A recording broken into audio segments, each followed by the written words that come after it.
आज की इस वीडियो में मैं आपसे शेयर करूंगा कि मेरे कुछ बिज़नेस, कुछ कंपनीज़ जो कि नाकाम हुई हैं, क्लोज़ हुई हैं, उनकी क्या वजूहात थी, अपना एक्सपीरियंस आपसे शेयर करूंगा। और अगर कोई भी ऐसी मिस्टेक्स करता है तो उसका रिज़ल्ट इससे कुछ मुख्तलिफ नहीं होना, उसकी भी कंपनीज़ बंद होना लाजमी है। लिहाजा अगर आप बिज़नेस शुरू करना चाहते हैं तो आप ये मिस्टेक्स ना कीजिए। पहली जो सबसे बड़ी मिस्टेक मैंने की वो ये कि जैसे ही मैं सोचता था ना कि मैं बिज़नेस ये वाला शुरू करूं, ये काम मुझे करना चाहिए, तो मैं बग़ैर रिसर्च के, बग़ैर प्लानिंग के, ना सोचा ना समझा, ना किसी से मशवरा किया, बस दूसरे दिन मैंने उसका लाइसेंस अप्लाई कर दिया और मैंने उसका ट्रेड लाइसेंस ले लिया।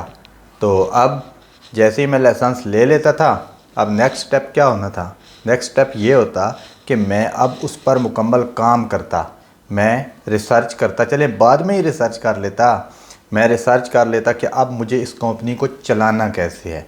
नहीं, मैं उस पर 2-3 दिन तो खुश होता था कि अब मेरे पास ये लाइसेंस आ गया है। उसके बाद मैं सोचना शुरू कर देता था दूसरी बड़ी मिस्टेक कि वो बिज़नेस बड़ा अच्छा है, वो कंपनी बड़ी अच्छी है, वो काम बड़ा अच्छा है, तो मैं उस काम के बारे में सोचना शुरू कर देता था। इस पर से मेरा फुल फोकस हट जाता था, तो मैं फोकस नहीं करता था। ये मेरी दूसरी बड़ी मिस्टेक थी।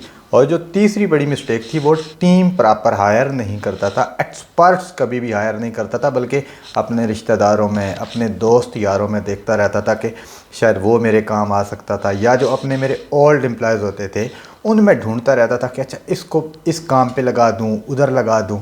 तो इस वजह से तीसरी बड़ी मिस्टेक मेरी ये होती थी कि मैं प्रॉपर टीम हायर नहीं कर पाता था। अच्छा, अब चौथी बड़ी मिस्टेक ये होती थी कि कुछ बिज़नेस के लिए सिर्फ फोकस नहीं चाहिए होता, उनके लिए तवज्जो नहीं चाहिए होती, टाइम नहीं चाहिए होता, बल्कि उनके लिए थोड़ी सी इन्वेस्टमेंट भी चाहिए होती है। तो मैं इन्वेस्टमेंट भी थोड़ी सी कम ही करने का सोचता था कि शायद ये काम ऐसे ही चल जाए तो बेहतर है।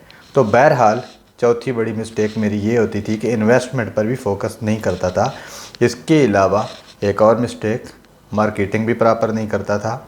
और मार्केटिंग ना करने के अलावा जो अहम तरीन बात थी वो ये कि कंसिस्टेंसी, बस 8-10 दिनों या 1 महीने के बाद, अब वो लाइसेंस बना रहा, खुद ही साल के बाद एक्सपायर हो जाएगा, या अगर पाकिस्तान में है तो बस बना रहे, लेकिन उसको ना किसी ने चलाना, ना मुड़ के किसी ने पूछना चाहे बैंक अकाउंट ओपन है नहीं। तो सब ये 5 बड़ी वजूहात थी जिनकी वजह से कुछ अर्से के बाद कंपनी क्लोज़।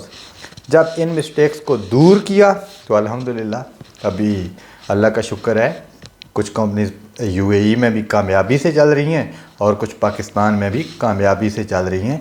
तो इसके अलावा सिर्फ ये 5 मिस्टेक्स नहीं हैं, वीडियो लंबी हो जाएगी। इस वीडियो में 5 बताई हैं, नेक्स्ट वीडियो में और भी बताऊंगा जो और मिस्टेक्स मैं करता था।